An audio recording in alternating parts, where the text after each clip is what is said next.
നമസ്കാരം പ്രിയമുള്ളവരെ. ഇന്ത്യയിൽ ആദ്യമായി കോൺഗ്രസ് അല്ലാതെ ഒരു രാഷ്ട്രീയ പ്രസ്ഥാനം അധികാരത്തിലെത്തുന്നത് 1979 ജനതാ പാർട്ടിയാണ്. ജനതാ പാർട്ടിയുടെ നേതാവ് മൊറാർജി ദേശായി 1979 ഇന്ദിരാഗാന്ധിയെ പരാജയപ്പെടുത്തിക്കൊണ്ട് അധികാരത്തിലെത്തി. പക്ഷേ അദ്ദേഹത്തിൻ്റെ രാഷ്ട്രീയ പ്രസ്ഥാനം പിന്നീട് ഇന്ത്യൻ രാഷ്ട്രീയത്തിൽ വിലയം പ്രാപിക്കുന്നതാണ് കണ്ടത്.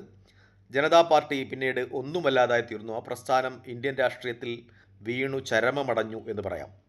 പിന്നീട് ഒരിക്കൽ കൂടി കോൺഗ്രസിനെ പരാജയപ്പെടുത്തി അധികാരത്തിലെത്തുന്നത് 1989-90 കാലഘട്ടത്തിലായിരുന്നു.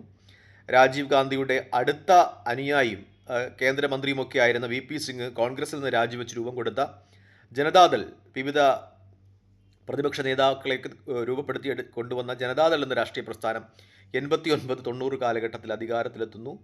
അതിനുശേഷം ജനതാദളും ഇല്ലാതാകുന്നതാണ് കണ്ടത്. ഇന്ത്യൻ രാഷ്ട്രീയത്തിൽ ജനതാദൾ വീണു മരിച്ചു എന്നൊക്കെ പറയാം. അതായത് കോൺഗ്രസ്സിന് എതിരെ ആദ്യമായി വിജയിച്ച പ്രധാനമന്ത്രി പദത്തിലെത്തിയ രണ്ടു പ്രസ്ഥാനങ്ങളും ഇന്ത്യൻ രാഷ്ട്രീയത്തിൽ വിലയം പ്രാപിച്ചു, ചരമമടഞ്ഞു എന്നതാണ് യാഥാർത്ഥ്യം. ജനതാദളിനെ സംബന്ധിച്ച് പിന്നീട് അത് പല കഷ്ടങ്ങളായി. ജനതാദൾ യുണൈറ്റഡ്, നിതീഷ് കുമാറിൻ്റെ SP മുലായം സിംഗ് യാദവിൻ്റെ UP യിൽ, അതുപോലെ അങ്ങനെ ഒരുപാട് കഷ്ടങ്ങൾ. ബീഹാറിൽ ബിജു ജനതാദൾ, അങ്ങനെ ഒരുപാട് ചെറിയ കഷ്ടങ്ങളായ ജനതാദൾ ചിന്നിച്ചിതറിപ്പോയി. ചിലരൊക്കെയും NDA പാളയത്തിലെത്തി. പിന്നെ ജനതാദൾ എന്ന പേരിൽ നിലനിന്നു പോയത് ജനതാദൾ സെക്കുലറാണ്. കർണാടകയിലെ മുൻ പ്രധാനമന്ത്രി ദേവഗൌഡയുടെ നേതൃത്വത്തിലുള്ള ജനതാദൾ, ആ ജനതാദൾ മാത്രമാണ് ഇപ്പോൾ അവശേഷിക്കുന്നത് എന്ന് പറയാം. പക്ഷേ ആ ജനതാദളും ഇപ്പോൾ BJP പാളയത്തിലെത്തിയിട്ടുണ്ട്. അതായത് ജനതാദൾ എന്ന രാഷ്ട്രീയ പ്രസ്ഥാനം കോൺഗ്രസിനെതിരെ 89-90 കാലഘട്ടത്തിൽ ഇന്ത്യയിൽ ഒരു പ്രതിപക്ഷം എന്ന രീതിയിൽ പ്രതീക്ഷയായിരുന്ന ആ പ്രസ്ഥാനം പിന്നീട് ഇല്ലാതായി. BJP ആദ്യമായി അധികാരത്തിലെത്തുമ്പോഴും ഇന്ത്യയുടെ രാഷ്ട്രീയ ചരിത്രം വെച്ച് അങ്ങനെയാണ് പ്രതീക്ഷിച്ചിരുന്നത്. കാരണം BJP എന്ന് പറയുന്ന രാഷ്ട്രീയ പ്രസ്ഥാനം 1-2 ഇലക്ഷനിലൊക്കെ വിജയിച്ച് അതിനുശേഷം അത് അങ്ങ് ഇല്ലാതാകും എന്നാണ് പ്രതീക്ഷിച്ചത്. കാരണം ഇന്ത്യ അത്രത്തോളം കോൺഗ്രസ് എന്നൊരു രാഷ്ട്രീയ പ്രസ്ഥാനത്തെ നെഞ്ചിലേറ്റിട്ടുണ്ട്. കോൺഗ്രസിൻ്റെ ദേശീയ നേതാക്കൾ ജവഹർലാൽ നെഹ്റു തൊട്ട് പിന്നീട് ഇങ്ങോട്ടുള്ള എല്ലാ നേതാക്കന്മാരോടും ഇന്ത്യയിലെ ജനങ്ങൾക്ക് ഒരു ആരാധന കലർന്ന മനോഭാവം ഉള്ളതുകൊണ്ട് തന്നെ ഇന്ത്യൻ നാഷണൽ കോൺഗ്രസ്സിന് പകരം വയ്ക്കുവാൻ ഇന്ത്യയിൽ മറ്റൊരു രാഷ്ട്രീയ പ്രസ്ഥാനം ഉണ്ടാകില്ല എന്നവർ വിശ്വസിച്ചു. നേതാക്കന്മാരുടെ ചെറിയ തെറ്റുകുറ്റങ്ങൾ, രാഹുൽ ഗാന്ധിയുടെ ബോഫേഴ്സ് കേസായാലും അങ്ങനെയുള്ള ചില ആരോപണങ്ങൾ മുൻനിർത്തി മുതലെടുത്ത് വിജയിച്ചു വന്ന രാഷ്ട്രീയ പ്രസ്ഥാനങ്ങളൊക്കെയും പിന്നീട് മണ്ണടിഞ്ഞതുപോലെ ഒരുപക്ഷെ BJPയും അങ്ങനെ സംഭവിക്കും എന്ന് കരുതി 1996 BJP ആദ്യമായി അധികാരത്തിലെത്തുന്നത് 13 ദിവസമാണ് ആ അധികാരം നിലനിന്നത്. അടൽ ബിഹാരി വാജ്പേയി 98 വീണ്ടും 13 മാസം BJP അധികാരത്തിലെത്തുന്നു. അതിനുശേഷം ആർക്കും ഭൂരിപക്ഷമില്ലാതെ പിന്നീട് ഇടക്കാല ഗവൺമെൻറ്റൊക്കെ വന്നതിന് ശേഷം 1999 വീണ്ടും BJP അധികാരത്തിലെത്തുമ്പോൾ BJP ആദ്യമായി കോൺഗ്രസ് ഇതര സർക്കാർ 5 വർഷം പൂർത്തീകരിക്കുന്നു എന്ന അവസ്ഥ 1999-2004 കാലഘട്ടം വരെ ഇന്ത്യ ഭരിച്ച അടൽ ബിഹാരി വാജ്പേയി നേടിയെടുക്കുന്നു. ആദ്യമായി കോൺഗ്രസ് ഇതരമായ ഒരു സർക്കാർ 5 വർഷം പൂർത്തീകരിക്കുന്നത് അടൽ ബിഹാരി വാജ്പേയിയുടെ കാലഘട്ടത്താണ്. അതായത് കോൺഗ്രസ് വിചാരിച്ചതുപോലെ, അല്ലെങ്കിൽ ഇന്ത്യൻ രാഷ്ട്രീയ നിരീക്ഷകർ വിചാരിച്ചതുപോലെ നേരത്തെയൊക്കെ അവർക്ക് ഭീഷണിയായി വന്ന രാഷ്ട്രീയ പ്രസ്ഥാനങ്ങൾ തമ്മിലടിച്ചും ഭിന്നിച്ചുമൊക്കെ ഇല്ലാതായതുപോലെ ആയിരുന്നില്ല BJPയുടെ പിന്നീടുള്ള വളർച്ച എന്നതാണ് യാഥാർത്ഥ്യം. അതൊരു പക്ഷേ RSS എന്ന് പറയുന്ന ഒരു രാഷ്ട്രീയ പ്രസ്ഥാനം അവർക്ക് പിൻബലമായി ഉണ്ടായിരുന്നത് കൊണ്ടാകാം. അതിനുശേഷം ഒരുപക്ഷെ 2004 ഇലക്ഷനിൽ അടൽ ബിഹാരി വാജ്പേയി വിജയിച്ച് അധികാരത്തിലെത്തുന്ന ഒരു സ്ഥിതിവിശേഷം ഉണ്ടായിരുന്നു. അന്നാണ് UP യിൽ ഒരു സാരി വിതരണം നടന്നത്. UP യിലെ ഏതോ BJP നേതാവ് അവിടുത്തെ ജനങ്ങൾക്ക് സാരി വിതരണം ചെയ്തു ഇലക്ഷനിൽ വിജയിക്കുന്നതിന് വേണ്ടിയിട്ട്.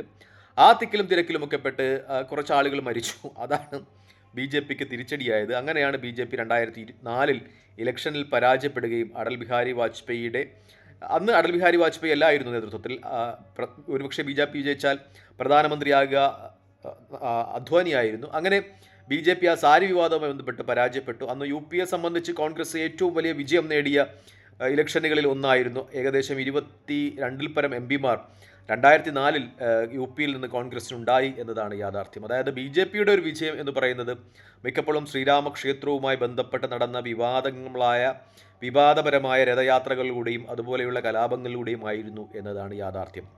ആ ശ്രീരാമക്ഷേത്രം തന്നെ BJPയെ സംബന്ധിച്ച് തിരിച്ചടിയാകുന്ന ഒരു രാഷ്ട്രീയ സാഹചര്യം ഇന്ത്യയിൽ ഉടലെടുത്തിട്ടുണ്ട് എന്ന വാർത്തകൾ ഈ ദിവസങ്ങളിൽ പുറത്തു വരികയാണ്. എന്തിൻ്റെ പേരിലാണോ BJP അധികാരത്തിലെത്തിയത് അതിൻ്റെ പേരിൽ തന്നെ ഒരുപക്ഷെ BJP എന്ന് പറയുന്ന രാഷ്ട്രീയ പ്രസ്ഥാനം ഇന്ത്യയിൽ നിന്ന് അസ്തമിക്കുന്നതിനുള്ള സാധ്യതകൾ ചർച്ച ചെയ്യപ്പെടുന്നുണ്ട് എല്ലാ രൂപങ്ങളും എല്ലാ ഭാവങ്ങളും അങ്ങോട്ട് തന്നെയാണ് വിരൽ ചൂണ്ടുന്നത്. പക്ഷേ പ്രതിപക്ഷ പാർട്ടികൾ എന്ന രീതിയിൽ കോൺഗ്രസ് നേതൃത്വം നൽകുന്ന ഇന്ത്യ മുന്നണി എത്രത്തോളം അത് മുതലെടുക്കുവാൻ കഴിഞ്ഞിട്ടുണ്ടോ എന്ന കാര്യത്തിൽ സംശയമാണ്. കാരണം ശ്രീരാമ ജന്മഭൂമി ആ വിഷയം ഉത്തരേന്ത്യയെ സംബന്ധിച്ച് അത് കുറച്ച് വൈകാരികമാണ്. ശ്രീരാമൻ്റെ ജന്മഭൂമി, അതിൽ ബാബറിൻ്റെ പിടിച്ചടക്കൽ, അങ്ങനെയുള്ള കുറേ കാര്യങ്ങൾ അത് ശരിയാണോ തെറ്റാണോ എന്നത് പിന്നെ ചരിത്രം വസ്തുതകൾ വെച്ച് നമ്മൾ നിരത്തേണ്ടതാണ്. പക്ഷേ അതൊക്കെയും ശരിയാണെന്ന് ഉത്തരേന്ത്യയിലെ ജനത വിശ്വസിക്കുന്നുണ്ട്.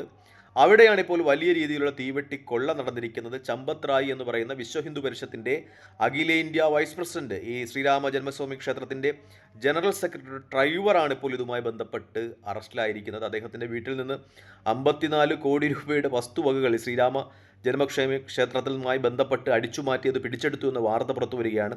ഈ ഡ്രൈവർ പറയുന്നത് താൻ ഓട്ടോ ഓടിച്ച് കിട്ടിയ പൈസയാണെന്ന്. 54 കോടി രൂപ ഒക്കെ ഓട്ടോ ഓടിച്ച് കിട്ടണമെങ്കിൽ അത് ഈ ട്രെയിൻ ഓടിച്ചാലും പ്ലെയിൻ ഓടിച്ചാലും കിട്ടില്ല. അപ്പോൾ അതിൻ്റെ ഒരു വസ്തുതകളൊക്കെ നമുക്ക് ഊഹിക്കാവുന്നതാണ്. മാത്രമല്ല ചമ്പത് റായിയുടെ ഡ്രൈവറാണ് എന്ന് പറയുമ്പോൾ, അദ്ദേഹമാണ് ഈ കേസിൽ അറസ്റ്റിലാകണമെന്ന് പറയുമ്പോൾ അതിൻ്റെ പിന്നിലെ ആരൊക്കെയായിരുന്നു എന്ന് നമുക്ക് ഊഹിക്കാം. പക്ഷേ കോൺഗ്രസ് ഒരു പ്രതിപക്ഷ പ്രസ്ഥാനമെന്ന രീതിയിൽ ഇത് മുൻനിർത്തി സമരം ചെയ്യുന്നതിൽ പരാജയപ്പെടുന്നു എന്നു തന്നെയാണ് എനിക്ക് സൂചിപ്പിക്കാനുള്ളത്. പ്രത്യേകിച്ചും കഴിഞ്ഞ ദിവസം ഉത്തർപ്രദേശ് PCC അധ്യക്ഷൻ അജയ് റായ് ആ സ്ഥലം സന്ദർശിക്കുവാൻ അവിടെ എത്തി. പക്ഷേ അദ്ദേഹത്തെ ഹോട്ടലിൽ നിന്ന് പുറത്തു കടക്കുവാൻ സമ്മതിച്ചില്ല. അയോധ്യയിൽ പോയാൽ വലിയ പ്രശ്നങ്ങൾ ഉണ്ടാകും എന്നത് മുൻനിർത്തി അദ്ദേഹം ഉൾപ്പെടുന്ന പ്രതിപക്ഷ നേതൃനിരയെ അയോധ്യയിലേക്ക് BJP കടത്തിവിടുന്നില്ല എന്ന വാർത്ത പുറത്തു വരുന്നു. പക്ഷേ രാജ്യവ്യാപകമായി കോൺഗ്രസ് ഒരു പക്ഷേ പ്രക്ഷോഭം നടത്തേണ്ട സമയമാണിത്. കാരണം അത്രത്തോളം വലിയ വൈകാരികമായ ഒരു സംഗതിയാണ് ശ്രീരാമ ജന്മഭൂമി ക്ഷേത്രത്തെ സംബന്ധിച്ച് ഉത്തരേന്ത്യൻ ജനതയ്ക്കുള്ളത്. പക്ഷേ അവിടെ പകൽക്കൊള്ള വ്യക്തമായിരിക്കുന്നു. അതിൻ്റെ പിന്നിൽ അറസ്റ്റിലായിരിക്കുന്നത് സംഘപരിവാര നേതൃത്വവുമായി അടുത്തു നിൽക്കുന്ന ആളുകളുടെ അനുയായി വൃന്ദത്തിൽപ്പെട്ട ആളുകളാണ്, ഡ്രൈവർമാരാണ്, അങ്ങനെ പോലെയുള്ള ആളുകളൊക്കെയാണ്. പക്ഷേ ഒരു പ്രക്ഷോഭം എന്ന രീതിയിൽ, അല്ലെങ്കിൽ ഇത് ഒരു ജനകീയ മധ്യത്തിലേക്ക് കൊണ്ടുവരുന്നത് എന്ന രീതിയിൽ കോൺഗ്രസ് പരാജയപ്പെടുന്നു എന്ന ഒരു വസ്തുത കൂടിയുണ്ട്. പ്രത്യേകിച്ചും ഇന്നലെ ഒക്കെയും ഡൽഹിയിലൊക്കെ ചില പോസ്റ്ററുകൾ പ്രത്യക്ഷപ്പെട്ടു, രാഹുൽ ഗാന്ധിയെ കാണുന്നില്ല എന്ന രീതിയിലൊക്കെ ഒന്ന് വാർത്തകൾ പുറത്തു വരികയാണ്. അതുപോലെ സുപ്രീം കോടതി ജഡ്ജിക്ക് ഇന്ത്യ മുന്നണിയിലെ പ്രമുഖ ഘടകകക്ഷികളുടെ നേതാക്കന്മാരൊക്കെ ഒപ്പിട്ട് നൽകിയ നിവേദനം നൽകപ്പെട്ടു എന്ന വാർത്തയും പുറത്തു വരികയാണ്. അതായത് DMKയുടെ നേതാവ് സ്റ്റാലിനും ഒപ്പിട്ടിട്ടുണ്ട്, അതുപോലെ തൃണമൂൽ കോൺഗ്രസിൻ്റെ ഒപ്പുമുണ്ട് എന്നൊക്കെ പറയുന്നു. അതായത് ഇപ്പോൾ ഇന്ത്യ മുന്നണി ഒരു മുന്നണി എന്ന രീതിയിൽ, നേരത്തെ സ്റ്റാലിനൊക്കെ ഇന്ത്യ മുന്നണി വിട്ടുപോകും എന്ന് പറഞ്ഞിരുന്നുവെങ്കിലും ഇപ്പോൾ അവരെല്ലാവരും ചേർന്നാണ് നിവേദനം സുപ്രീം കോടതി ജഡ്ജിക്ക് കൊടുത്തിരിക്കുന്നത് സുപ്രീം കോടതി ചീഫ് ജസ്റ്റിസിന് കൊടുത്തിരിക്കുന്ന പേരിൽ വാർത്തകൾ പുറത്തു വരികയാണ്. അതായത് ഇന്ത്യ മുന്നണി കുറച്ചുകൂടി കെട്ടുറപ്പ് പ്രകടിപ്പിക്കുന്ന സമയമാണിത്. DMK ഒക്കെ വിട്ടുപോകും കോൺഗ്രസ് അവിടെ TVKയുമായി ചേർന്നതിൻ്റെ പേരിൽ എന്നൊക്കെ പറയുന്നുണ്ടെങ്കിലും അവരിപ്പോഴും ഇന്ത്യ മുന്നണി ഉറച്ചു നിൽക്കുന്നു.